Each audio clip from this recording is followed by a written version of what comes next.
My name's Aaron, and I was 18 when I received my first snap from a girl. Pretty pathetic, I know, but considering the fact that I came from a conservative family, it was a wonder I even managed to speak to the opposite gender at all. She was a classmate. Her name was Isabel, a pretty girl, and it was rumored that guys hit on her daily, but every time, she'd reject them. So, it came as a surprise when my Snap notification went off. I talked to very few people as it is, but Isabel and I had been close these past few weeks. It started off as a group project for college, some boring presentation for history, but just being close to Isabel made it all worth it. Anytime her arm brushed mine, I'd blush beet red, and her laugh was well worth the embarrassment. Eventually, I summoned up the courage to ask for her number. She laughed again, but not unkindly. "You can start with my Snap," she said, and when I opened my mouth to protest, she caressed my cheek. "Then, who knows?" She laughed again, that sweet, high-pitched laugh, and strolled away. I was convinced, in my youthful demeanor, that I was in love. When I got home that day, I added her instantly. To my surprise, her Snap score was low, a good indicator, my friends told me. I opened up with a bland question regarding the group work. I was so nervous that it took me 10 minutes to think over. The moment I had sent it, her Bitmoji appeared, showing that she had seen and was replying. My heart soared a little. She was clearly interested, I thought. For the next hour, we chatted back and forth. As we talked more and more, I grew bolder and bolder until finally asking her if there was anybody she liked. For a while, her Bitmoji hovered, and I waited slowly for her reply. It suddenly disappeared, and I wanted to kick myself for moving too fast. That night, I slept badly, thinking of all the ways to apologize the next day. Suddenly, my phone buzzed. It was a message from Isabel, rather a photo sent. My eyes were as wide as saucers. It was a shot of Isabel in lingerie, with the phone's flashlight obscuring most of the picture, but what was on show was as clear as day. Her room was pretty messy, but that wasn't what I was focusing on. I gulped and screenshotted the image, unaware of what that did. She messaged back quickly. "Oh, you really like that pic, huh?" I replied, unconvincingly. "Sorry, my fingers slipped." Of course. Have a good night." My ears turned red. I could almost hear her laugh. And just like that, she went offline again, no explanation, no reason, not that I needed one anyway. I looked at the picture I screenshotted, taking in all the features, thinking of how lucky a guy I was, the Isabel interested in me. I zoomed in on her neck and paused. I took another screenshot to look closer, and my blood chilled a little. It was a window behind her, but there was an unmistakable shadow, a shape arched against the dark backdrop. I thought my eyes were playing a trick or something, but I wanted to be cautious. I think there might be someone outside. I texted and sent her the screenshot. Soon enough, she saw the message. "Don't think so. I'll check anyway." "Let me know when you have."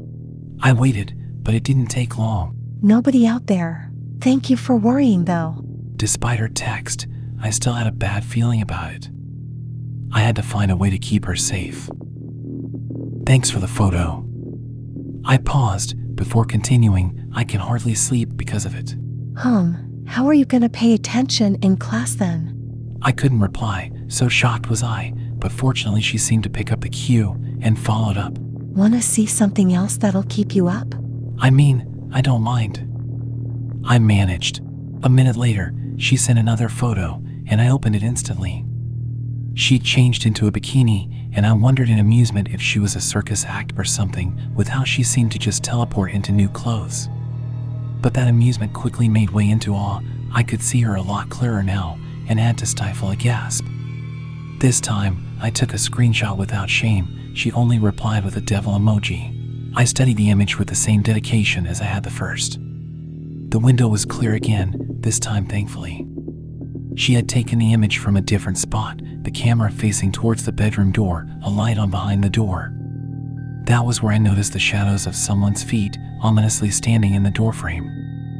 I sent back the findings again, to which she replied, "It's probably my parents. They get home late on Tuesdays." "It's Wednesday." Don't worry, lol. She was starting to push away. I could tell. She was getting a little tired, and I didn't want to bore her, deciding not to press it any further. She clearly wasn't worried, so I decided to just rationalize it and not stress about it. Thanks to that photo, now I definitely won't be able to sleep. I replied and felt a little more daring. I pulled my sleeves up and took a mirror selfie, showing off my biceps. I sent it to her. I wasn't a gym rat or anything, but I went to the gym like 6 times a week, and more than once, my friends had called me Ziz reincarnated. She took a screenshot herself, but no reply. I dreaded the worst, that she was already spreading the image to her friends, gossiping and laughing. Suddenly I received another snap. However, this time, Isabel had an expression of such horror as the shadowy figure was inside her room now, in full view. The eyes were looming at her. One arm was reaching out towards her. I called her through the app, but she did not pick up. I checked the snap map and found her location. I sprinted to my dad's car and burst out of the driveway. I pulled up at the house within 5 minutes, in a sweat. All the lights were off and the front door locked. Without a second thought, I started to kick at it, hoping to bring it down, calling out for Isabel. My phone pinged and I checked. It was from Snapchat, but the message was from somebody I didn't recognize, just a string of random numbers, no bitmoji, just blank. It was an image, and I opened it up, though I wished I hadn't. Isabel, unconscious, tied up to a chair, with a gag in her mouth. I could only watch in blank horror until the image eventually disappeared. The account who sent it also blanked out, as if it never existed. Hands shaking, I called the police, informing them of what had happened. They told me to distance myself from the scene, and I did, driving back home, shaken. Another message came through, this time from Isabel. I didn't open it. I didn't dare to. I was so focused on my phone that I hadn't noticed I ran a red light.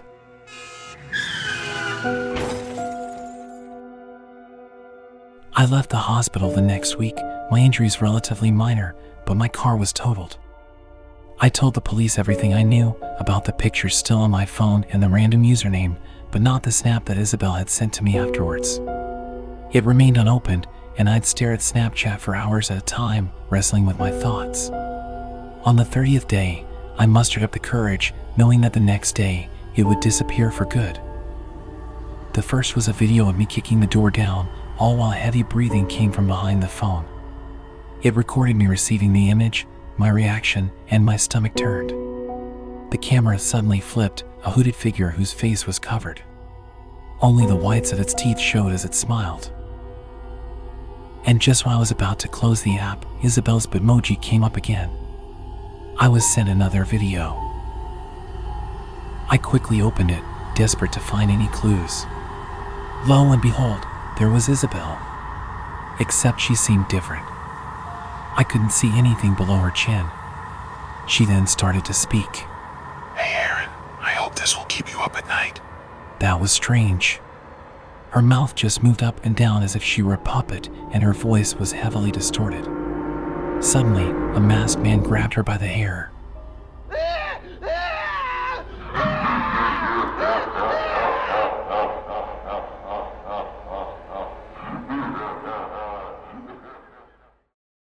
I liked the attention that Snapchat gave me. I proudly boasted about my high Snap score to my friends and dropped my profile at any moment possible. Hundreds of messages, images, videos flowed through my phone every day. It was hard to keep up with. But there was nothing that made me happier than to lead on overexcited boys, dropping a message every now and then. But eventually, this little hobby of mine would prove to be very, very dangerous. Ever since that fateful day, I have never used Snapchat ever again.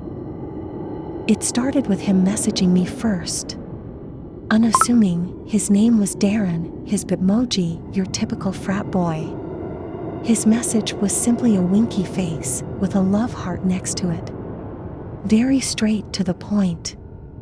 I noticed that the message had been from almost a week ago, but shrugged it off. They all jumped at the chance to start a conversation. I sent him a brief video of me sticking my tongue out, the caption, "Hi." As expected, it was opened almost instantly. And then nothing. At the time, I made up some vision of Darren being all flustered and unable to reply, and laughed. But the next day, there was still no reply. The day after, still nothing. And again, and again. Now, there was nothing unusual with boys who stopped messaging me. Some caught on to what I was doing, or others were frustrated with my slow response time. But there was something that was universally clear: they all replied to the first video, without fail. Darren had not, and it made me frustrated. I broke the mold, deciding to drop a photo of me with a pouting face. I smiled deviously as it was opened again, and then ignored. It was at that point that I checked out this Darren guy, clearly. Low bit score, no mutual friends, and no access to his snap map. I made it my personal goal to bend him to my will, as I had done so many times before. Sure, there was the odd stubborn type, but I was confident in my abilities. Or so I thought. I took a more direct approach, asking him, "Why aren't you replying? Didn't you want something?" A pause, and then a reply, to my embarrassment. Nah, I'm good. I was tempted to hurl my phone at the wall in anger. "Why not?" You're acting like a child. Calm down. This time, I did throw my phone. My parents heard the noise and shouted at me. I ignored them. I didn't text Darren again for a few more days, but anytime, anywhere, all I could think was, how can I get my way? When he did send a message, I jumped at the opportunity. Gone was the tradition of making them wait hours. I needed answers, now. He sent me a video. The footage was blurry, but definitely from my backyard. It was shot from the ground, upwards into my bedroom window. The color left my face.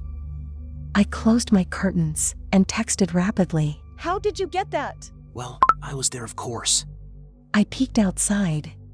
There was nobody, just a wide open lawn, as it should be. "I'll call the police on you. Leave me alone, you freak." Is this you? He sent another video that showed me hastily drawing the curtains. And once again, the video was taken from the garden. I yelled for my parents. "Why are you doing this to me?" Because you need to learn your lesson. Caution turned to fear. I fumbled around my wardrobe and pulled out the gun my dad gave to me. The gun was as hollow as the silent house. But he was close. He had to be. How else would he have known? Warily, I conceded defeat, trying in the only way I knew. "I'm sorry. For what? I don't know. Please, just go away. I want you to say it out loud. I'm sorry. I can't hear you. I'm sorry." I screamed out loud this time, feeling as if my heart was about to fail me. There was no reply. Instead, there were footsteps. One at a time, coming up the stairs. There was one final message. Just understand that playing with emotions is not okay. Goodbye. The door burst open, and I frantically pulled the trigger. The gun went off, miraculously. There had been one bullet left in the chamber, and I reeled with joy. Joy that quickly turned to horror as I watched my father thud to the ground. As I rushed over to him, I realized that he was using Snapchat on his phone. The messages that Darren had sent were the same ones on my dad's phone. I was only 21 when I found myself in some serious debt. A bit of fun here and there at the casinos, and suddenly, I owed at least $30K to some dangerous men. I settled on a minimum wage gig at Jollibee's to pay it off. Where on the very first day, they shoved a mascot costume onto me. They told me to go outside, attract customers, whatever that meant. At first, it wasn't so bad. Most people just ignored me as I waved like a moron at random strangers. None of the staff seemed to care either. The manager was mostly on his phone and would randomly yell in a fit of anger, raging like a 12-year-old Twitch streamer. The real trouble came when it was midday, the sun at its highest peak, and the stuffy costume became unbearable. I was about to take off inside when an arm grabbed mine. Despite how thick the costume was, the grip was iron strong, hurting through all the layers. It was a guy in nothing but a pair of scuffed jeans, topless and muscled. Behind him was a crew of 4 other likewise dressed thugs, all holding weapons like bottles and machetes. A policeman walked by, took a glance and strolled away. We were in Kugman, one of the less fortunate areas in the city, and all around, nobody stepped in to help. Hey, have you seen this guy? The thug asked, brandishing in one hand a picture of me at a casino. What time does he get off? I gulped. The debt was due. I quickly thought of something. He's inside. My voice was shaky, but luckily through the costume, I didn't think he noticed. He gets off at midnight. The guy took one look inside the busy restaurant and shook his head. Letting go, he signaled to his gang and took up a spot across the street in clear view of the restaurant. For the next few hours, I agonized under the suit, praying they would leave. My actual end of shift came along at 4 p.m., yet I stayed. At 5, the manager came out and demanded to know what I was doing. I said I wanted to work some overtime, but he demanded I remove the costume and leave. The commotion attracted the interest of the gang, who watched warily. The manager waited for a response, staring. When I gave none, he spat on the floor, muttering words under his breath, and returned to the restaurant. I followed, not soon after. In the changing room, I removed the suit, glad to be free of it. But I knew the only way out was through the front entrance. The back was always locked, only opened when it was time to close the restaurant. So I stayed, waiting and waiting. I didn't dare to check if the gang were still there. They surely were. It was eventually 11:30 p.m., minutes away from closing time. Looking into the restaurant, most of the staff were gone, but the manager stayed, his back turned to me. Outside, it was pitch black. I caught a glance at just what the manager was doing on his phone. Gambling, the same addiction, the same vice, the same sin that had led me to this situation. Now I knew why he was so angry. He was losing outstanding amounts of money. I knew I couldn't stay forever, so I made my choice. Putting on the mascot uniform again, I left, the manager too engrossed in his phone to realize. Stepping outside, I began to pace faster and faster. I was so close to leaving when the same tight grip. Smiling gap-toothed, the thug raised a machete to my neck. It was over. He leaves at 12, right? What? I said stupidly. He leaves at 12, yes or no? Yes. I replied in terror. He let go, and with that, I frantically made my way home. The next day, the manager had been found dead, repeatedly stabbed. Naturally, the workplace was closed, so I stayed home, staring up at the ceiling, wondering just how close to death I was, myself. I realized that, if it weren't for the suit, that would have been me. But he was in debt too. It would have been his time eventually. I just took a gamble and won this time. But for how long, I was uncertain. Halloween is a prime time to get a date or two. All in the holiday spirit, of course. This girl on Instagram had caught my eye. Her name was Rosa, and I figured that now would probably be the best chance, if any. I was real subtle with it, a quick bite over at my place, maybe a movie or two.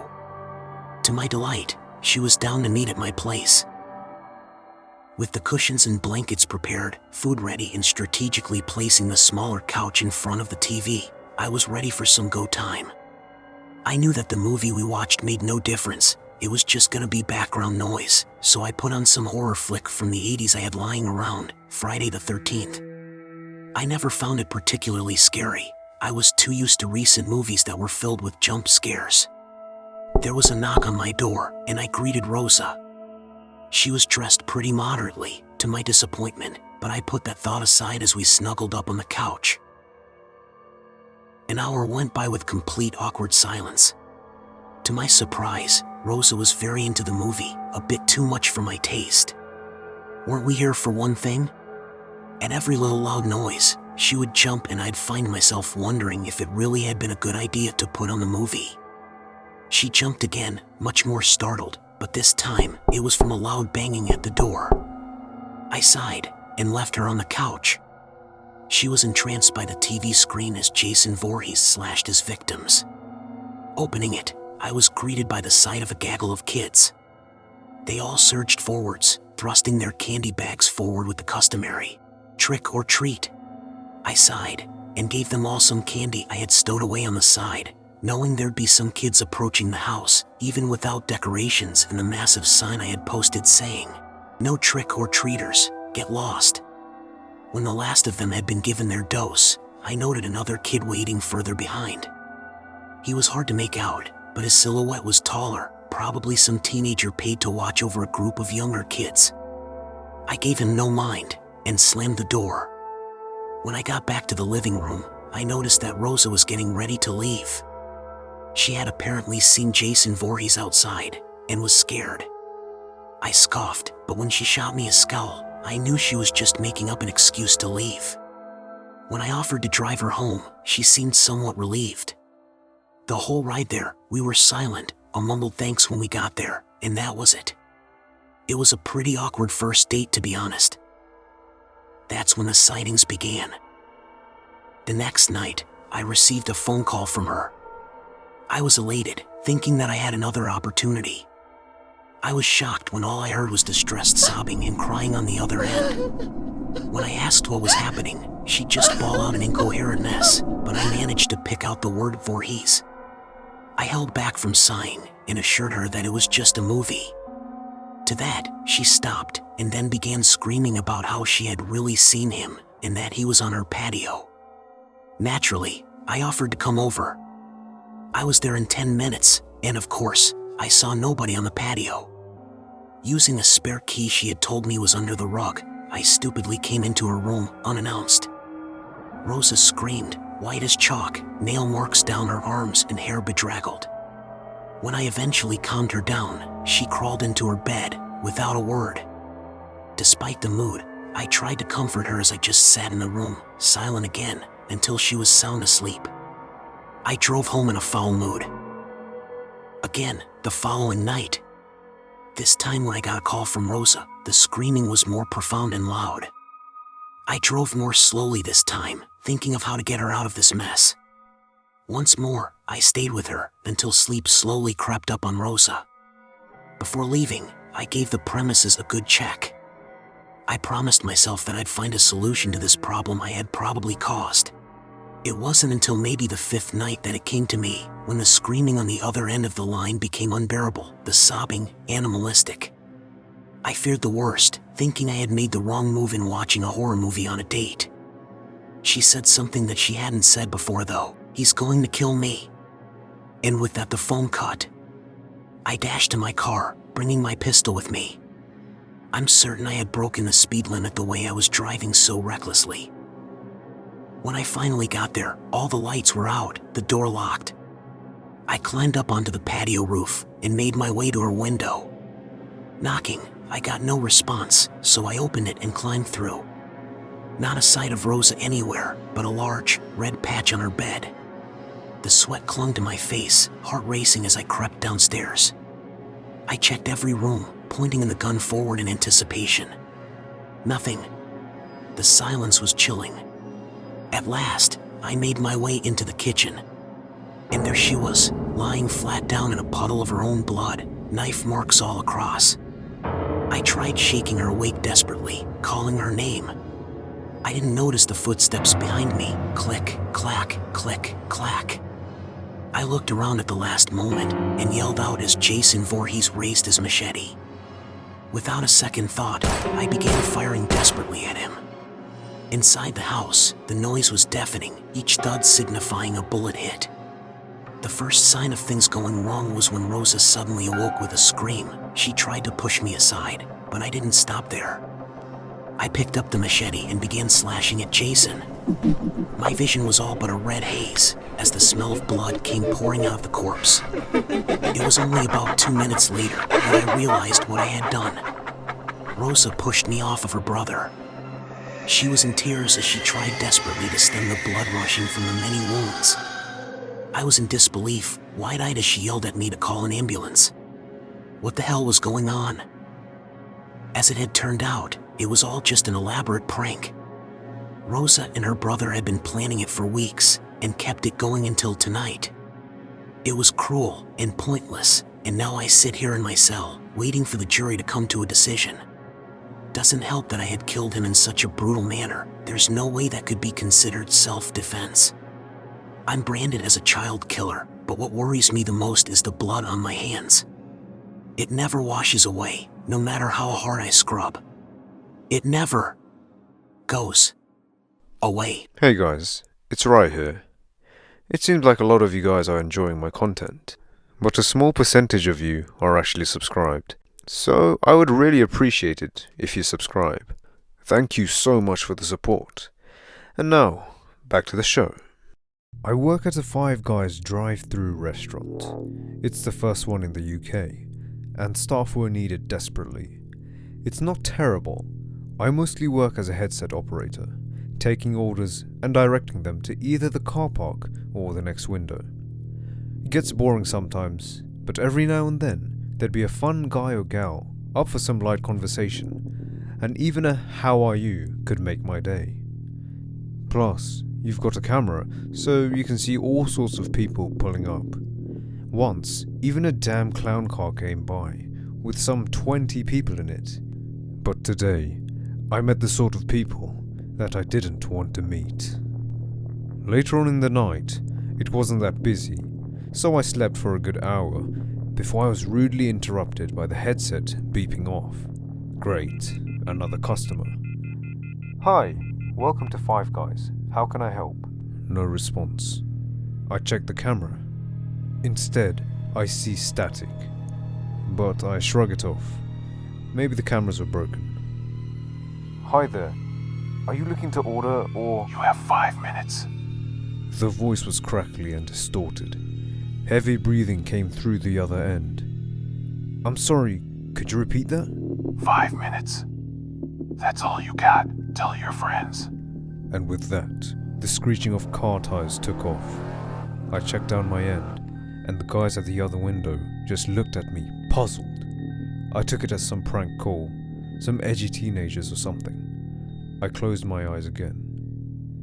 What woke me this time wasn't my headset's beeping, rather the crash and banging from inside the store, screams and hasty yelling. Was it a rat? A pigeon? No, it was much worse. The moment I turned the corner, I watched in horror as a colleague of mine struggled in the grasp of a burly man wearing a trench coat and balaclava.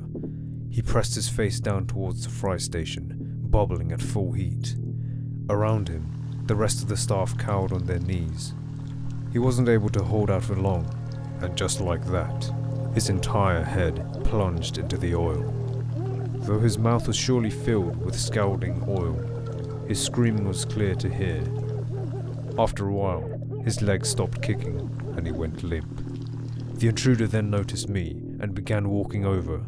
I scrambled to the office, tightly locking the door, and looked around for a weapon. Unsurprisingly, there was nothing. The door then shuddered once, and again. The man was trying to barge into the office. I pushed myself into the door hopelessly, and after the 5th push, I was knocked into the side cabinet, out cold. As I regained consciousness, there was a burning sensation on my back. It was warm at first, and then it got hotter, until I could barely withstand the pain. White stars filled my vision, and I could barely make out what it was causing me such pain. And then it clocked. I was laying flat on the grill, and the smell of my charred flesh filled my nose. I tried getting up, but 2 burly hands pushed me back down firmly. It was the same guy with the balaclava. He stared at me, unflinching. Underneath, the grill was becoming hotter and hotter. It felt like my skin was being burnt to ashes. I flailed, but nothing would budge. I desperately grasped around the worktop beside me, when finally I picked up something familiar. Using a meat fork, I drove its prongs into the man's thighs. He released me, and I rolled onto the cold floor, sighing in his relief. But I didn't wait for long. Despite the pain, I hobbled into the fry station. I picked up a fry basket, and without a second thought, I hammered it across the man's face. In an instant, he plummeted to the floor, screaming in agony. But I didn't stop there. I continued smashing him with the same basket, relishing in the sinful act. I kept on hitting him until he was a bloody pulp, and with my stamina drained, I fell back. The floor was so cooling. I awoke in an ambulance, an IV drip attached to my arm, the blinding light above me. I stood up shakily and overheard some officers outside. Yeah, he was the only survivor. You don't want to go inside there, Chief. Why's that? They've been cooked, all of them. Some of them eaten too, it seems.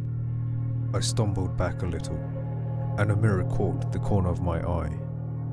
It was the cooked, seared meat that my back had turned into. As brown and moist as any burger we served, but nothing seemed more appetizing than what I saw in the reflection. I can see Christy reaching her hand out to me while I'm driving. That haunts me the most.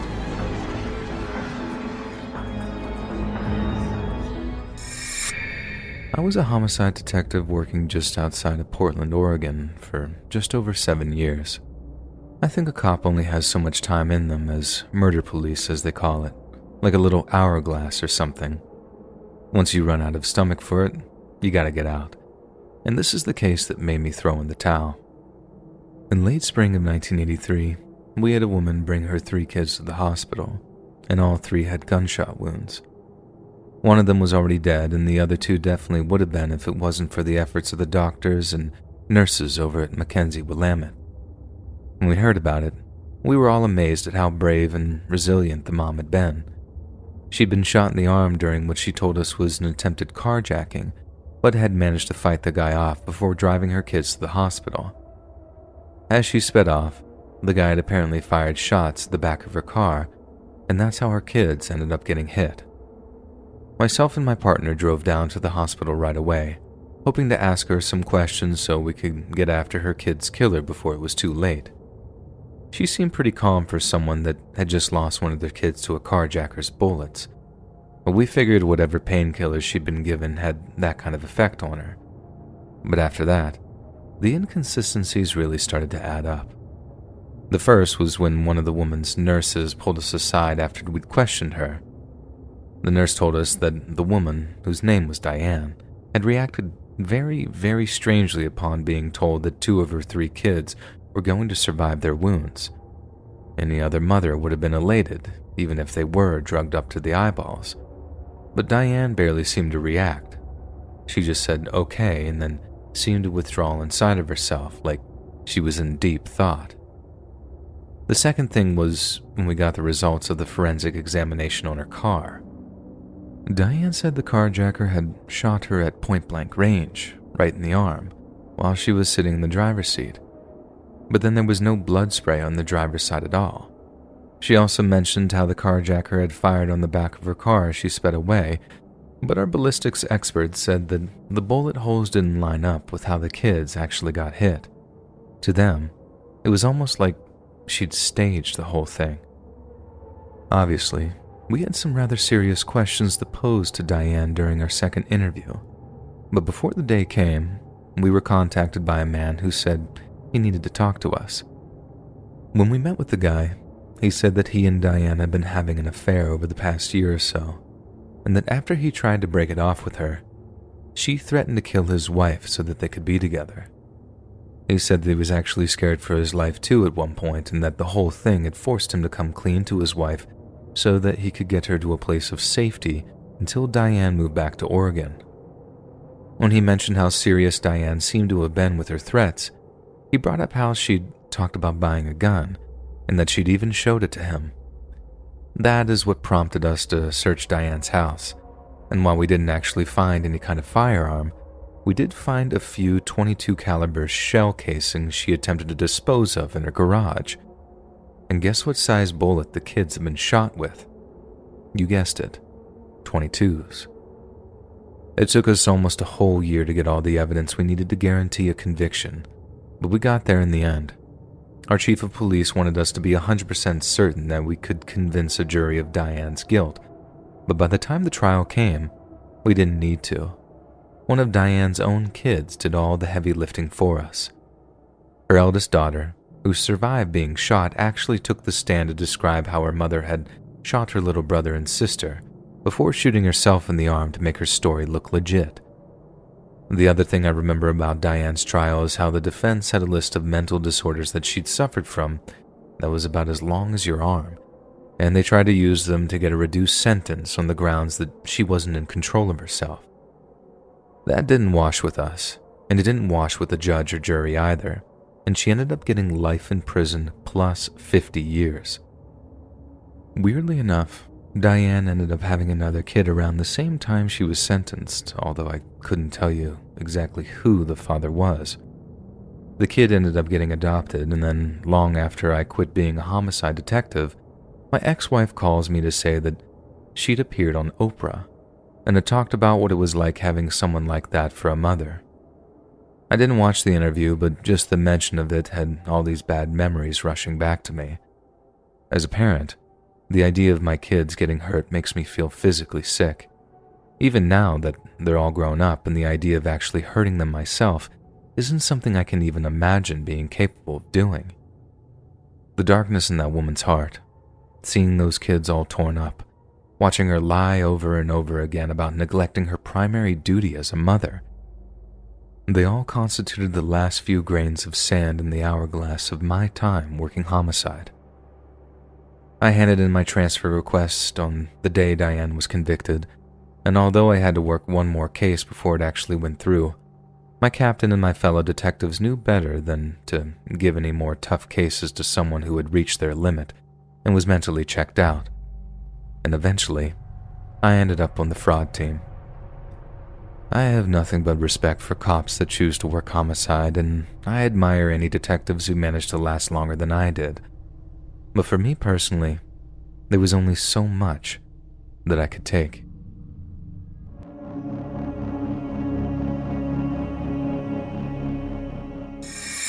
Back in the early 90s, Delaware-based lawyer Thomas J. Capano had a life that many of us might find enviable.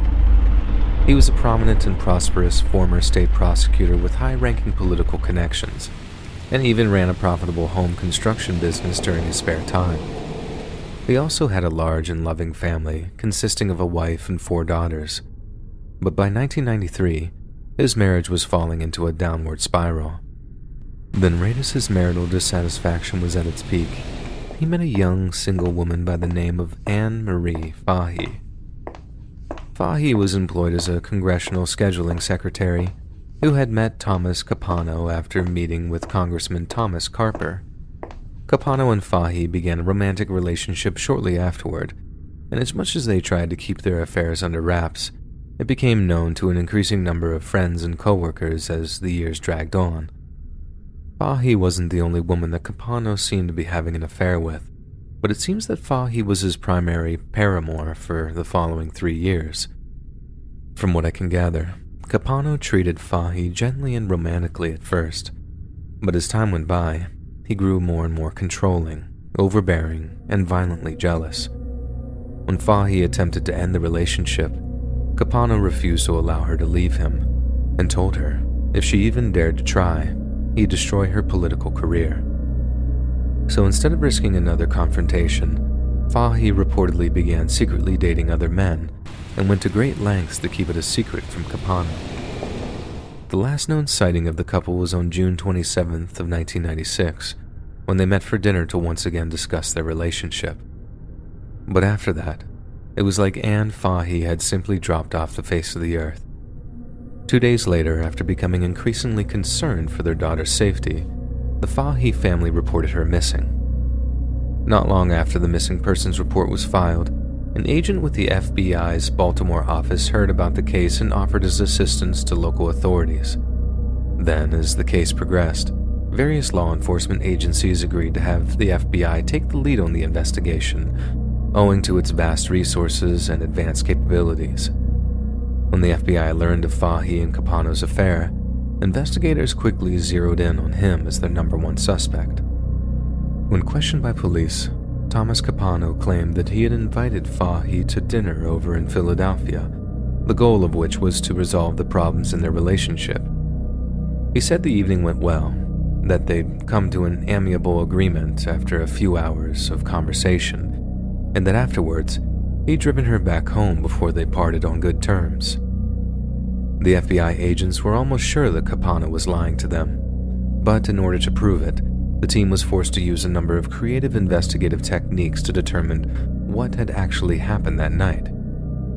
This included surveillance, toll record analysis, seizure of emails from Capano's law firm and Fahy's office, analysis of gun purchase records, a 4-day search of 2 landfills, psychological profiling, and analysis of financial records. Finally, after a search of Anne Fahy's apartment, the investigation struck gold. Investigators found a number of handwritten letters addressed to Fahy from Capano, some written with an ominous and threatening tone. They also discovered Fahy's diary with numerous entries describing how Capano was a controlling, manipulative, insecure, jealous maniac. FBI agents then searched Capano's home and personal vehicle for traces of Fahy's blood and hair, and quickly found bloodstains on a metal radiator cover and some woodwork. The FBI then tracked down a blood bank which turned out to have a bag of Fahy's blood that she'd generously donated weeks earlier. This way, they were able to confirm that it was Fahy's blood in Capano's home and car. A blood bank search helped recover a container of blood that Fahy had donated weeks earlier, and forensic exams linked Fahy's blood to the blood found in Capano's house. As the investigation progressed, there was a kind of surprise twist. Capano's brother, Jerry, was arrested on various drug and weapons charges towards the end of 1997. In exchange for leniency, he admitted that he'd helped Thomas get rid of evidence which proved he'd murdered Fahy. According to Jerry, after Thomas Capano murdered his young lover, he forced her body into a large fishing cooler that he had purchased about 2 months earlier. Then on June 28th, Tom and Jerry Capano drove Jerry's boat some 70 miles off the New Jersey coast and dumped the cooler into the Atlantic Ocean. The cooler wouldn't sink, so Jerry shot it full of holes with a shotgun that he kept on board for shark fishing, but the cooler still wouldn't sink. Tom then lifted Fahy's body out of the cooler, wrapped 2 anchors around it, threw it overboard, and watched it sink. He then threw the cooler back into the water. The same cooler was later discovered by a group of fishermen who pulled it out from the ocean, plugged the bullet holes, and used it to hold the fish that they caught. The following year, after the story about the cooler made the news, one of the fishermen got in touch with the FBI and reported his find. The cooler then became a key piece of evidence which tied together Jerry's story. Finally, on November 12th of 1997, the FBI swooped in on Thomas Capano after they learned that he was planning to flee the country. During his trial in 1998, one of Tom Capano's ex-lovers told the court that just over a month before Anne Fahy's murder, Capano told her that if she purchased a pistol with her credit card, he'd purchase it from her for double the price she paid for it. With a mountain of damning evidence being turned against him, Capano completely changed the story. He claimed that the pistol-purchasing lover walked in on him and Fahy while they were being intimate, and had been so distraught by the sight that she actually threatened to take her own life with the gun she'd bought. Capano then claimed, as he tried to stop her, the gun went off by accident and killed Fahy. Capano said he then disposed of the body to protect himself and his lover. It made for a compelling story, but it was one the jury simply did not believe, and on January 17th of 1999, they pronounced him guilty for the murder of Anne Marie Fahy. Initially, Thomas Capano was sentenced to death for his crimes, but after a lengthy appeals process, his sentence was downgraded to life in prison without parole. Ironically, Capano later instituted his own death sentence in 2011 when his body was found hanging in his prison cell by prison officials. Efforts were made to revive him, but it was far too late. Capano was dead by his own hand. Anne Marie Fahy's body was never officially found, but we can assume that it's somewhere at the bottom of the Atlantic Ocean, not far from the New Jersey coastline. She might not have received a proper burial, but she certainly got the justice she deserved, as the man who took her life became so racked with pain, regret, and loneliness that he simply couldn't go on living anymore. This happened when I was 16. It was Halloween in my small town of South Louisiana. It was a crisp night. The temperature was in the mid-80s, and the heat showed no sign of slacking off. I was walking around with my older sister and our friend Brooke. My sister had gone as a cat, and Brooke had gone as a witch. I had made the awful decision of wearing a formal gown, since I decided to go as a zombie prom queen. I had a crown and everything. I was drowning in that dress though. It was so hot, and the corset back was restricting my breathing. It was around 8:40, and all of the kids were pretty much cleared out of the street. We were making our way to the park next to City Hall, where my mother was supposed to pick us up. We were supposed to be there for 9. The three of us were about 6 blocks away at this point, and my sister had stopped to talk to a friend of hers. I was not stopping though.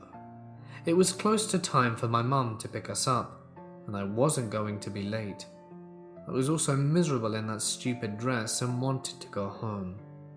I had carried on for almost 2 blocks before I had noticed that both my sister and her friend had stayed behind. I was annoyed, to say the least, but I only had 4 more blocks to go, and I could lay down in my mother's minivan. Being alone in the dark was starting to give me the creeps. The yellow streetlights didn't do the ambience any favors. I'd kept my pace and kept walking, until I heard the rumble of a muffler coming up behind me. I moved all the way off the road. The large black truck came past very quickly and turned to the left in front of me. I passed the intersection, and I only had 3 blocks left. Then I heard the truck again. I'd never moved back on the road, so I didn't bother looking back. It wasn't too strange that the same truck had passed again. The third time they passed, though, they slowed for a good 30 seconds or so, and that's what scared me. I didn't recognize the truck, and the windows were tinted heavily. As soon as I thought I could see a bit of a face, they peeled out and disappeared around a corner. I made another block before I heard the truck again. I was 2 blocks away from my ride, and I was scared and started running. I already couldn't breathe because of the dress, and was terrified I would pass out. As soon as I heard the truck, my stomach wrenched. I still kept going, only a good bit faster than I had been. I kept my eyes down and watched my own shadows as the headlights came closer. I heard the brakes, and I had made the decision to run. But I was too late. I realized how close they were to me. I felt a sharp pain on the back of my head, and I looked up the best I could to see an arm sticking out of the window. An eagle clutching a sword was tattooed on his upper forearm. He had my hair wrapped around his fist. Before I could really comprehend the situation, he pumped the gas and was dragging me alongside of his truck. I was running as best I could, clawing his arm, crying and screaming. The only thing that kept running through my mind was that if I tripped, I was going to be run over. This man was just laughing. I was completely helpless. As soon as it started, he let me go. I fell to my knees on the asphalt, tore my dress, skinned my palms, and my scalp was on fire. I was inconsolable, and I was hyperventilating. I stood up, wiped my face, then looked around and felt absolutely violated. I looked back at the way I'd come from and realized that this man had dragged me by my hair for a whole block and a half. Once I caught my head, I ran across the street to the park. My mother was nowhere to be seen. I climbed into the enclosed slide and just curled up and cried. I don't know how long I was lying there for before I heard my mother calling my name. I came out and she was walking up the street calling for me. I walked over to her and she looked me up and down and began freaking out. Apparently, I had blood on my face and dress from my hands. She ran to me and was asking me what happened and kept looking me up and down for a gash or something worse. I couldn't find my voice. I just held onto her and cried. We spent the next few hours at the police station filling out a report. Long story short, nothing ever came of it. My sister got into trouble with my parents for not being at the city hall on time. She was grounded. My mother had actually left City Hall to go and look for us. She found my sister where I left her, and my sister hadn't even realized that I never stayed. I got in trouble for not staying with my sister, but I didn't get grounded. I'm still pretty mad that the dress was ruined and I lost the damned crown. I'm even angrier that the man was never caught. This Halloween, I will be out with my godchild trick-or-treating. It'll be the first one that I've gone out for in the 9 years since it happened. We're going back almost 10 years ago now, but one morning I dropped my son off at school and then drove over to a nearby 7-Eleven with my infant daughter. It was pretty early in the morning, so there were only 1 or 2 other customers, and one of them was this older-looking guy with a walker who was slowly making his way around the store. I didn't pay him too much attention other than feeling kind of sorry for him. Then I picked up the few items I needed, then headed out to my car. Right as I'm putting my daughter in her car seat, I hear a voice behind me. I turn, and it's the old man with the walker, only there's something weirdly different about him than when I saw him in the 7-Eleven. He was walking upright, not leaning on the walker, and his voice sounded much younger than you would have expected from just looking at him. I remember all he said was, "Cute kid." Then as I turned around, I only got the slightest look at the guy and his brand new posture before he slammed the walker into the back of my legs. The force made my knees buckle, and I almost fell right on top of my young daughter.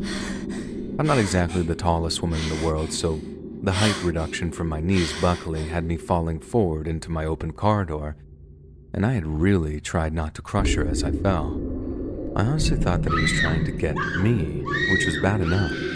But when he grabbed me by the hair and started to drag me up and off of my daughter, I realized he was trying to get to her instead.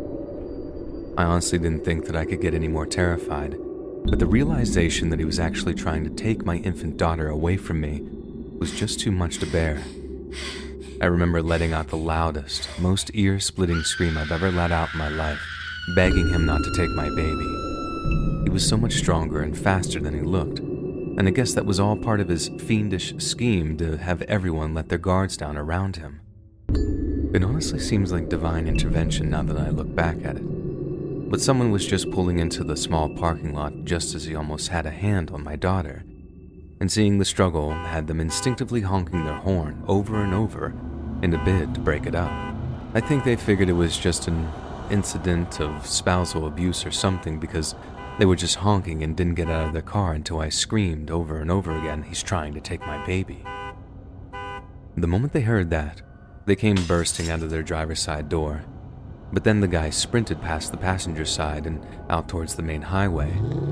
The second he did, another car comes speeding up and stops by him, which I first thought might have been another person coming to tackle him or something.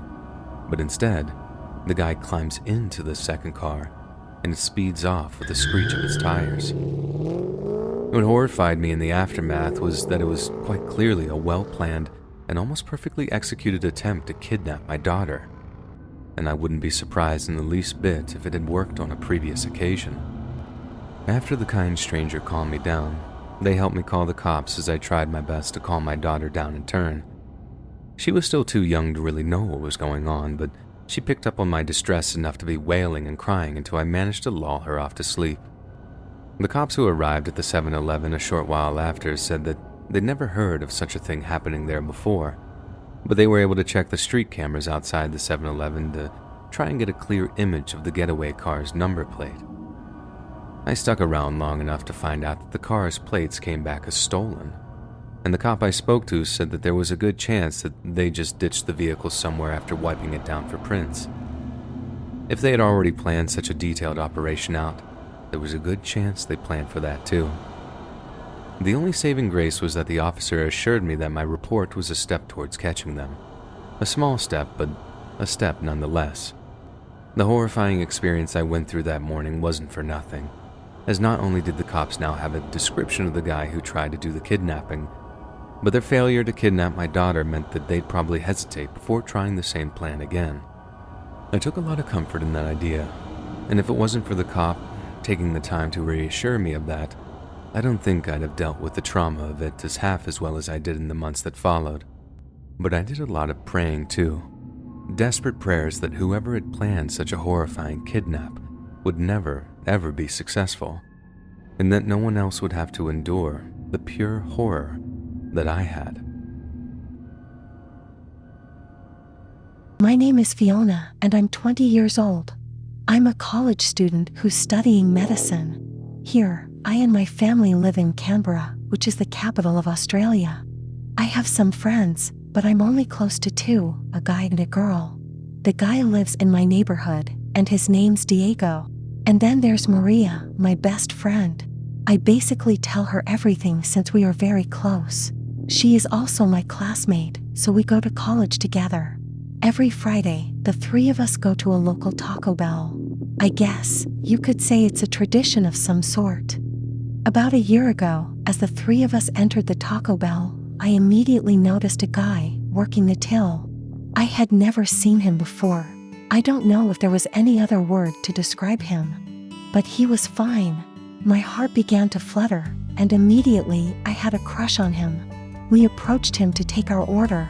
I just stood there starstruck, words failing to come out of my mouth. I just stared at him. May I take your order? I snapped out of the trance. Yeah, can I take you? Can we have 3 beefy nacho burritos, please? No problem. Anything else? No, that's all. Thanks. My name's Fiona, by the way. I'm Christian. Oh, are you religious? Yeah, I pray to the Lord every day. Haha. Oh, right. Haha. You free this weekend? Well, yeah, I guess. What's your number? I got out a pen and paper and scribbled down my number. I gave it to him quickly. Then, I awkwardly walked back to where my friends stood.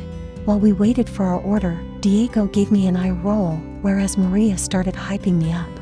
A few minutes later, we got our food and we started eating, carrying on our weekly tradition. A day after, I got a text message that read, Hey, this is Christian from Taco Bell. I quickly replied, Hey, it's Fiona. How are you? I'm doing good. Are you free tomorrow? Yeah, I should be. Cool, let's get coffee tomorrow morning. Okay, can't wait. I was brimming with anticipation, so much so that I could barely sleep that night. It was 10 a.m. on a Sunday morning. I headed downtown to meet Christian. My heart beat faster than every step I took. Finally, I was at the entrance of our local coffee shop. I saw him at a table. He smiled at me. I smiled back. I nervously walked through the entrance and towards him. We then went to the front till and ordered 2 lattes. Once we got our order, we sat down at a table and started talking. So, what do you do for work? Well, I actually go to college, and I'm studying medicine right now. It's stressful, but I've always wanted to become a doctor and help people.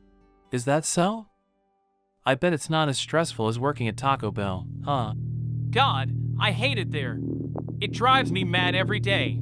Just standing there while a bunch of fat bastards order their stupid tacos. They're always like, "Excuse me, my tacos are too cold. Excuse me, can I talk to the manager? God, I hate those stupid Karens. Just eat what you're given. God damn it." For the next 10 minutes or so, Christian continued rambling on about his struggles in life. This created a huge ruckus amongst the whole coffee shop. I had no idea why he was sat here venting on a first date. I was getting weirded out now and wanted to get the hell out of there. Any attraction I had before was instantly killed. Look, it was nice meeting you, but I really have to go somewhere. Wait, don't go yet. We're just getting to know each other. Sorry, I really need to go. I stood up to leave. Suddenly, he grabbed my waist tightly from the back. Please, don't go. I need you to stay. Get off me, please! I started screaming. Luckily, a bunch of customers intervened and ripped the guy off of me. And with that, I bolted out of the place, absolutely fear-stricken. What I hoped would be a first date turned out to be a nightmare. Once I got home, I immediately blocked the guy's number before he got the chance to message me. Over the next few days, I would constantly get flooded with messages from unknown numbers. Most likely they were from Christian. I would see his messages, but immediately block him. Some days he would confess his love to me. Other days he would send rude or threatening messages. I was so scared to do anything. I didn't even tell anyone. The next Friday, I went to Taco Bell with my friends again. This time, they ordered for me, while I sat on a table facing away from the till, more scared than ever. I didn't even want to see Christian's face again. Soon my friends came over to the table and we started eating. After 10 minutes or so, I had to use the restroom. So, I quickly made my way over to the restroom without batting an eye towards Christian. As I was washing my hands, I suddenly heard a knock on the door. Sorry, give me a second. Then, I heard Christian. He started laughing maniacally. Come out, wherever you are. Get out, Fiona, we still haven't finished our first date. What the hell? Get away from me, or I'm calling the police. That was a bluff, because my phone was still at the table. He started banging the door loudly. I was shaken to the core, and I had no idea what to do. I crept to the back of the room, with my back against the wall. I just shouted out at the top of my lungs. Help! He's trying to break in! Please help me! Soon, I heard a few scuffles outside the restroom. About 10 minutes had passed. It felt like the longest 10 minutes of my life. Thankfully, I heard Diego on the other side. Come out. It's safe now. I clicked the door lock open and slowly peered out of the door. My friends, Diego and Maria, stood there with a look of concern. We got back to our table, and from the glass walls, we could see Christian outside, handcuffed and pinned against a police car. I took a sigh of relief. Finally, I could rest assured that I wouldn't be harassed by this guy anymore. Diego revealed that he had heard my screams, so he was the first one to come to my rescue. He tackled Christian to the floor and pinned him down until the cops arrived. I thanked him from the bottom of my heart. Soon, over a couple of weeks, I started to develop feelings for Diego, and he felt the same towards me. Fast forward to today, we've been together for a year now. So, ladies and gentlemen, just know that love can sometimes come from places that you least expected. And yeah, we never saw that Christian guy ever again.